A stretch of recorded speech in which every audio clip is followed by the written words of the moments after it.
You got that. Otherwise, you're going to bust. It's going to suck. But once you're up in that air, that's your free time. And that's kind of what jazz is like. Consider the lip on each side of that ramp to be the target tones. And everything is getting you up in the air so that you're free. But when you get back to that target tone, that's all you got to focus on. So you're trying to get from one point to the next point. That's it. So here's an example where I take Jen's exercise and I take it a step further by bringing in the concept of target tones. I'm going up the C major scale, but then I'm targeting F on the F7. Then I'm going up that scale and I'm targeting the B flat, and you can hear it. It seems like I'm playing something and then I'm getting somewhere, and then I'm playing something and then I'm getting somewhere. Instead of starting on beat 1 and trailing off, starting on the next beat and then trailing off, the whole point is to get somewhere, and you can hear that in this example. Nice.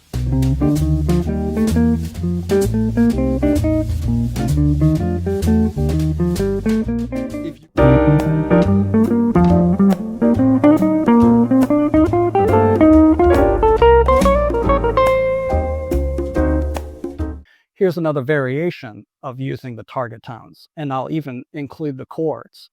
And you can hear the point that I'm getting, that everything is about getting to the next chord.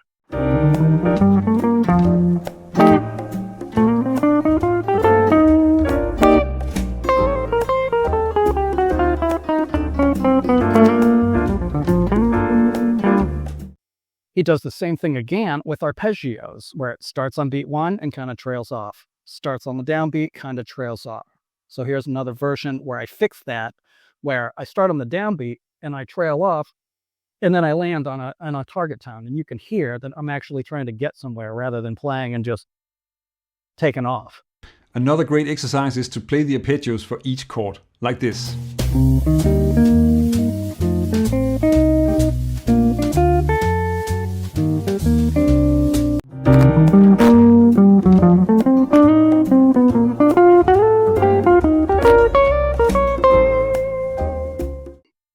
So as I mentioned earlier, I get super irritated, especially with music schools and music teachers who teach you that on 2 chords you need to play Dorian, and on 5 chords you need to play Mixolydian, and on 1 chord you need to do this and that, and all this modal stuff. This way of attaching scales directly to songs is classic Barry. I'm not going to dive deep into the theory right now, but the beauty is you can do this with any simple standard that you play. And notice how I'm keeping the scales in one position. This makes it much easier later on to connect your lines smoothly across chords. What you really need to do is understand harmony, how harmony works and how tonality works.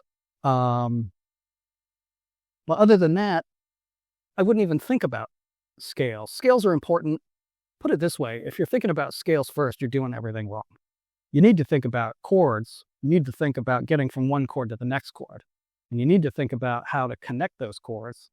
And then you need to work on getting there literally any way you want, regardless of whether or not the notes fit the chord, and regardless of whether or not the notes fit the tonality. You can do that and you can make it musical, but you got to know what you're doing. And that's another conversation. But what it's really all about is connecting point A to point B any way you want. And once you understand those points of resolutions, you can use all those so-called wrong notes as color. They work then. That's how you can make the wrong notes work in a nutshell. So I would advise getting this book by Hal Galper, From Bach to Bebop, that does a great job of addressing that. And once you check that out, that's your ticket to freedom. That's your ticket to play whatever you want. And then instead of having your brain smoke calculating scales, which you definitely can't even do if you're playing something at 300 beats a minute that's straight up bebop. If you're playing any serious bebop stuff and you're playing it fast, you can't deal with all these scales, man. You need to think about the chord, and you need to think about getting from one chord to the next, and you need to hear ahead. And that book gets into that. The last thing that I'm going to say about ranting on these scales, what scale do I play over this chord? Anybody who says, what scale do I play over this chord? Or even worse, when a teacher says, oh, well, you can play the bebop scale, you can play the blues scale, you can play the Ionian mode, you can play this mode, you can play the super auxiliary, Lydian flat 9, dominant 13, sharp 11 mode. Doesn't understand how tonality affects the tune. They probably don't understand what kind of style of tune you're even playing. And they don't understand how harmony works. And that is a nightmare to deal with. It is a nightmare to sit there and try to play through tunes and have your brain smoking, worrying about what stupid scales you're supposed to play over the chord, as if it's a blanket that you just put on top of the chord to get a particular sound. It's the tone. You're playing the notes from the tonality. That's the point. So if you've got a C minor 7, for example, you already know what the first 4 notes are. The root, the third, the 5, and the 7. You already know what those notes are. That's 4/7 of the scale. If you want to know, so what you're really asking is, what do I do with the 9th? What do I do with the 11th? And what do I do with the 13th? What you do, in a nutshell, real quick, and there's all kinds of variation, and it gets more complicated and whatever, but if you want the most natural default setting, what key is the tune in? If the tune is in B flat, make the 9th and the 11th and the 13th fit the tonality of B flat. Now you've got all 7 notes. Now you know what the scale is. But I would also say, forget the scale. Play all 12 notes. You just got to learn how to do it right. And what you really need to understand is how to get from point A to point B, connecting target tones any way you want. And like I said, that Hal Galper book is great for it. And if you want to learn how to develop melody on the channel that I have, I'm only going to be doing melodic development for quite a while, maybe from now on. The book that I'm going to be working out of is this book, Chromatic Approach to Melodic Development. Everybody's super into Barry Harris these days, which is cool. What I did is I took one of Barry Harris's ideas, actually, ironically, that I saw on Jens Larsen's channel, but I noticed that nobody else, even though they did a handful of videos on it, they didn't expand on it. They didn't blow it up to its full potential. And I didn't either. I only got about 163 pages worth of full potential, but I wrote it down. So you can check it out. And I'm going to be demonstrating that on the channel. There's going to be PDFs from it. There's going to be examples from it. I'm going to be talking about how to develop melodies. And if you want to check out the book, you can get it on Amazon, and I'll leave links in the description. But I'm going to be working out of that book and showing you all kinds of stuff that's not in the book. And I'm going to be showing you how to apply the concepts that are in it.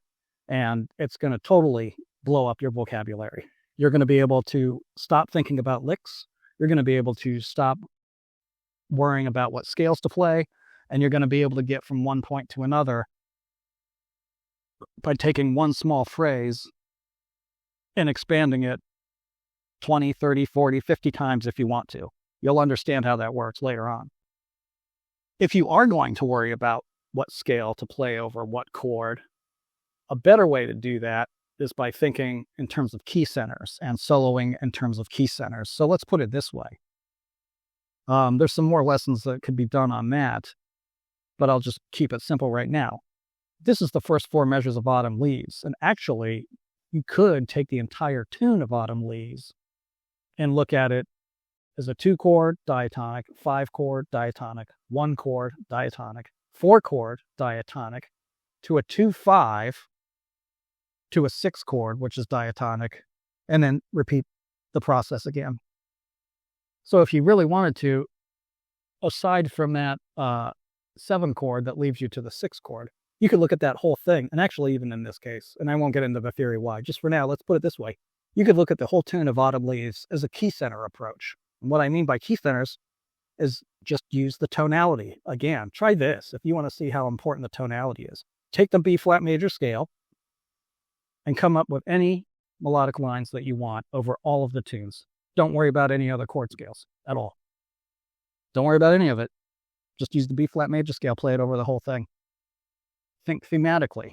Come up with thematic phrases that tie things together. Here's an example of me not caring at all about any modes whatsoever. I'm not thinking about arpeggios. I'm not even thinking about what chord I'm on. I'm literally just using the B flat major scale and playing things melodically that come to mind.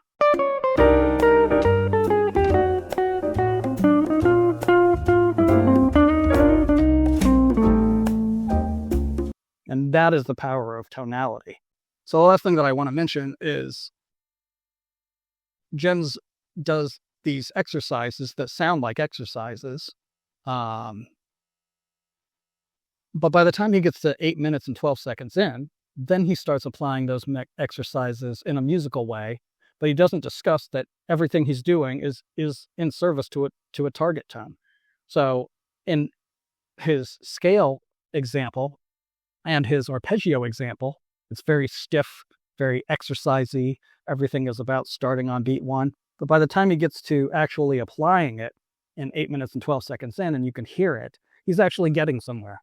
He resolves these ideas. He uses these ideas in service to where he's going, and you can tell. So I wanted to point that out so that you can listen to that and hear the difference. The problem is, he doesn't tell you that's what he's doing. So unfortunately, you think this video is all about how to practice these exercises and how to practice these exercises every day. And to some degree, there's merit to it. But the problem is you're internalizing this starting everything on the beat instead of where you're going. Da da da da da, da da da da da, da da da da da, da da da da, and that's what it sounds like. And that it isn't going to work. You need to get somewhere. So anyway, I'll leave a link in the description. You can check out that channel.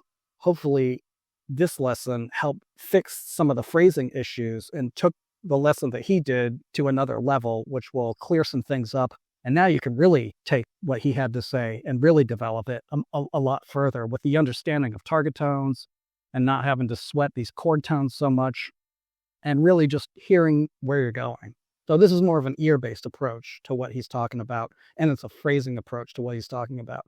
But I think some of these clarifications will help you get a lot more out of what he's talking about than those stiff patterns that don't go anywhere. That's it. All right, later.